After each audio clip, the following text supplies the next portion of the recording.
ನೋಡಿ, Windows on ಮಾಡಿದಾಗ ಈ ಥರ ಒಂದು ಅಪ್ಲಿಕೇಶನ್ ಬರ್ತಿರುತ್ತೆ, ಒಂದು ಮೆಸೇಜ್ ಬರ್ತಿರುತ್ತೆ ಈ ಥರ, ಯೂಸರ್ ಅಕೌಂಟ್ ಕಂಟ್ರೋಲರ್ ಅಂತ. ಇದು ಭಾಳ ಡಿಸ್ಟರ್ಬ್ ಮಾಡ್ತಿರುತ್ತೆ. ಮತ್ತು ಯಾವುದೇ ಸಾಫ್ಟ್ವೇರ್ ನಾವು ಓಪನ್ ಮಾಡಿದ್ರೂ ಇದು ಒಂಥರ ಅಡ್ಡ ಬರ್ತಿರುತ್ತೆ. ಬಟ್ ಇದರಿಂದ ಯಾವ ಸಾಫ್ಟ್ವೇರ್ನು ಇದು ಆಗ್ತಿರಲ್ಲ, ಆ ಥರ ಬರ್ತಿರ್ತ. ನೋಡಿ, ನಾನು ಇಲ್ಲೊಂದು ಸಾಫ್ಟ್ವೇರ್ ಓಪನ್ ಮಾಡ್ತೀನಿ, ಕ್ಯೂಬೇಸ್ ಅಂತಂದು. ಓಪನ್ ಮಾಡಿದಾಗ ಈಗ ಈ ಥರ ಅಡ್ಡ ಬರುತ್ತೆ. ಯಾವುದೇ ಸಾಫ್ಟ್ವೇರ್ ನೀವು ಓಪನ್ ಮಾಡಿದರೆ ಈ ಥರ ಅಡ್ಡ ಬರ್ತಿರುತ್ತೆ. ಅದಕ್ಕೆ ಇದನ್ನು ಯಾವ ಥರ ತೆಗಿಬೇಕಪ್ಪ ಅಂತಂದ್ರೆ ನಾನು ತಿಳಿಸ್ಕೊಡ್ತೀನಿ ನೋಡಿ ಫ್ರೆಂಡ್. ನೋಡಿ, ಇಲ್ಲಿ ಮೂಲೆಯಾಗ ನೋಡಿ, ಕೆಳಗಡೆ ಇಲ್ಲಿ ನನ್ನ ಮೌಸ್ ಪಾಯಿಂಟ್ ಇದೆಯಲ್ಲ, ವಿಂಡೋಸ್ ಚಿತ್ರ ಐತಿ. ಈ ವಿಂಡೋಸ್ ಚಿತ್ರ ಮೇಲೆ ಕ್ಲಿಕ್ ಮಾಡಬೇಕು. ಕ್ಲಿಕ್ ಮಾಡಿ ಇಲ್ಲಿ ಸರ್ಚ್ ಬಾರ್ ಐತಲ್ಲ, ಸರ್ಚ್ ಬಾರ್ನ್ಯಾಗ ಕಂಪ್ಯೂಟರ್ ಅಂತ ಬರಿಬೇಕು.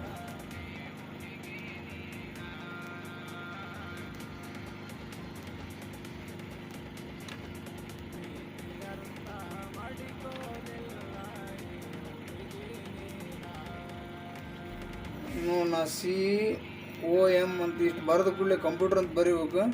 ಇಷ್ಟು ಬರೆದ ಕೂಡಲೇ ಅದು ಕಂಪ್ಯೂಟರ್ ಮ್ಯಾನೇಜ್ಮೆಂಟ್ ಅಂತ ಬಂದುಬಿಡ್ತಿಲ್ಲ. ಇಲ್ಲಿ ನೋಡಿ, ಮೇಲ್ಗಡೆ ಕಂಪ್ಯೂಟರ್ ಮ್ಯಾನೇಜ್ಮೆಂಟ್ ಅಂತ ಬಂದುಬಿಡ್ತಿ. ಬರ್ಲಿಕ್ಕಂದ್ರೆ ಪೂರ ಬರೋವರೆಗೂ ಬರೀಬೇಕು ಕಂಪ್ಯೂಟರ್. ಇದ್ರ ಮೇಲೆ ಕ್ಲಿಕ್ ಮಾಡಿ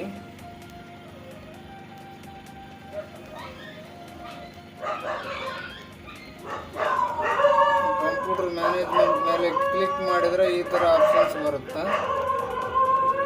ಇದ್ರೊಳಗೆ ನೋಡಿ, ನೋಡಿ,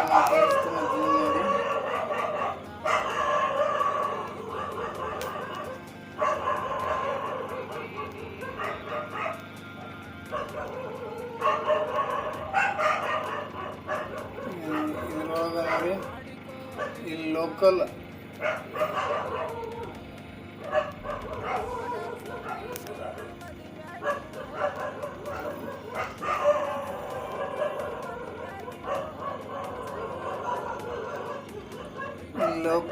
ಯೂಸರ್ ಆ್ಯಂಡ್ ಗ್ರೂಪ್ ಅಂತ ಐತಿ. ಅದ್ರ ಮೇಲೆ ಕ್ಲಿಕ್ ಮಾಡಬೇಕು. ಲೋಕಲ್ ಯೂಸರ್ ಆ್ಯಂಡ್ ಗ್ರೂಪ್ ಅಂತ ಐತಿ. ಅದ್ರ ಮೇಲೆ ಕ್ಲಿಕ್ ಮಾಡಿದಾಗ ಹಿಂಗೆ ಯೂಸರ್ಸ್ ಗ್ರೂಪ್ಸ್ ಅಂತ ಎರಡು ಆಪ್ಷನ್ಸ್ ಬಂತು. ಇವಾಗ ನೋಡಿ, ಯೂಸರ್ಸ್ ಗ್ರೂಪ್ಸ್ ಅಂತ. ಯೂಸರ್ಸ್ ಮೇಲೆ ಪ್ರೆಸ್ ಮಾಡಿ, ರೈಟ್ ಯೂಸರ್ಸ್ ಮೇಲೆ ಪ್ರೆಸ್ ಮಾಡಿ, ಯೂಸರ್ಸ್ ಮೇಲೆ ಡಬಲ್ ಕ್ಲಿಕ್ ಮಾಡಬೇಕು. ಡಬಲ್ ಕ್ಲಿಕ್ ಮಾಡಿದಾಗ ಈ ಥರ ಆಪ್ಷನ್ಸ್ ಬರುತ್ತೆ. ಇಲ್ಲಿ ನೋಡಿ, ಇದ್ರ ಮೇಲೆ ರೈಟ್ ಕ್ಲಿಕ್ ಮಾಡಬೇಕು. ರೈಟ್ ಕ್ಲಿಕ್ ಮಾಡಿ ಇಲ್ಲಿ ಅಕೌಂಟ್ ಅಂತ ಇದೆಯಲ್ಲ, ಇದ್ರ ಮೇಲೆ ಟಿಕ್ ಇರಲ್ಲ, ಬಟ್ ಇದ್ರ ಮೇಲೆ ಟಿಕ್ ಮಾಡಬೇಕು. ಟಿಕ್ ಮಾಡಿ ಇಲ್ಲಿ ನೋಡಿ, ಅಪ್ಲೈ ಅಂತ ಇದೆಯಲ್ಲ, ಇದ್ರ ಮೇಲೆ ಕ್ಲಿಕ್ ಮಾಡಬೇಕು. ಕ್ಲಿಕ್ ಮಾಡಿ ಓಕೆ ಮಾಡಬೇಕು. ಇದು ಈ ಥರ ಆಗುತ್ತೆ. ಇವಾಗ ಮೇಲೆ ನೋಡಿ, ಅಡ್ಮಿನಿಸ್ಟರ್ ಅಂತ ಇದೆಯಲ್ಲ, ಇದ್ರ ಮೇಲೆ ಕ್ಲಿಕ್ ಮಾಡಬೇಕು.